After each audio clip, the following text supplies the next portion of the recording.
Hola y bienvenidos. Hoy vamos a meternos de lleno con una de esas reglas de la legislación tributaria peruana que, aunque a primera vista parece muy específica, en realidad tiene un impacto tremendo en la contabilidad de cualquier empresa.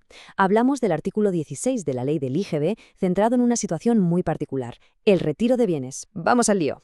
La pregunta que tenemos en pantalla suena casi a trabalenguas, ¿a que sí? Uno pensaría que la respuesta obvia es, pues claro que no, pero la realidad tiene sus matices. Y es justo esta paradoja, este aparente lío, lo que el artículo 16 viene a resolver de una forma muy, pero que muy clara. Muy bien, para entender de verdad por qué existe el artículo 16 y por qué es tan tajante, primero tenemos que dar un pasito atrás. Necesitamos tener claro un concepto fundamental, el impuesto bruto. Digamos que es el cimiento sobre el que se construye todo lo demás. A ver, la definición oficial, la que encontramos en el artículo 12 de la ley, nos dice exactamente esto. Suena un poco técnico, ¿verdad?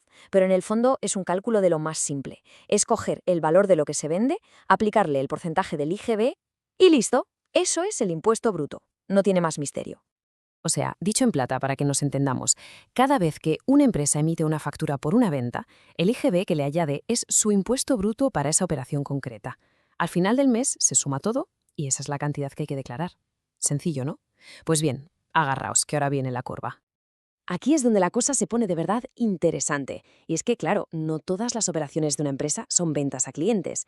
A veces, una empresa utiliza sus propios productos. La ley tiene un nombre muy concreto para esto, retiro de bienes. Y es este escenario, y no otro, el que activa la regla del artículo 16. Este ejemplo es perfecto para entenderlo. Pensemos en una ferretería. Tienen el almacén lleno de botes de pintura. Y deciden que la oficina necesita un lavado de cara. Cogen unos cuantos botes de su propio stock y se ponen a pintar. No le están vendiendo la pintura a nadie, la están usando ellos mismos. Bueno, pues para la ley, esta acción es como si la ferretería se estuviera vendiendo la pintura a sí misma. Y por tanto, tiene que pagar IGB. Pero claro, la pregunta del millón es, ¿IGB sobre qué valor? Pues aquí entra el artículo 15 para darnos la respuesta. Nos dice básicamente que el valor sobre el que se calcula ese impuesto tiene que ser el precio que la ferretería le cobraría a un cliente normal y corriente. Y si no hay un precio de venta claro, se utiliza el valor de mercado. La lógica detrás de esto, pues es muy simple. Evitar que las empresas se beneficien usando sus propios productos sin pagar el impuesto que corresponde. Es una regla, digamos, para evitar la picaresca. Perfecto. Ya tenemos el escenario montado. Ya sabemos qué es el impuesto bruto y cómo se valora un retiro de bienes. Así que ahora sí, llegamos al meollo de la cuestión, a la pieza central de este puzzle, el artículo 16. Una sola frase que establece una prohibición clarísima. Mucha atención ahora, porque aunque es una frase muy corta, sus consecuencias a nivel contable son enormes. Ahí lo tenemos, negro sobre blanco, directo, conciso, sin dejar ni una sola rendija a la interpretación. El IGB que la empresa paga por ese autoconsumo no puede, bajo ningún concepto, registrarse como un coste de producción o como un gasto operativo. Es una línea roja. Entonces, la gran pregunta es, ¿por qué esta prohibición tan estricta? ¿Qué es lo que se busca evitar? Pues todo tiene que ver con la diferencia fundamental que hay entre el IGB y el impuesto a la renta, y sobre todo, cómo la ley se asegura de que no se mezclen de forma indebida. Y aquí está la madre del cordero. Ese IGB que la empresa paga por su autoconsumo no es dinero que se pierde sin más, no. Se convierte en lo que conocemos como crédito fiscal. Pensemos en ello como un saldo a favor. La empresa podrá usar ese saldo para descontarlo del IGB total que tenga que pagar por las ventas que sí hace a sus clientes. Lo que la ley prohíbe es obtener un segundo beneficio, usar ese mismo importe para reducir las ganancias y, por tanto, pagar menos impuesto a la renta.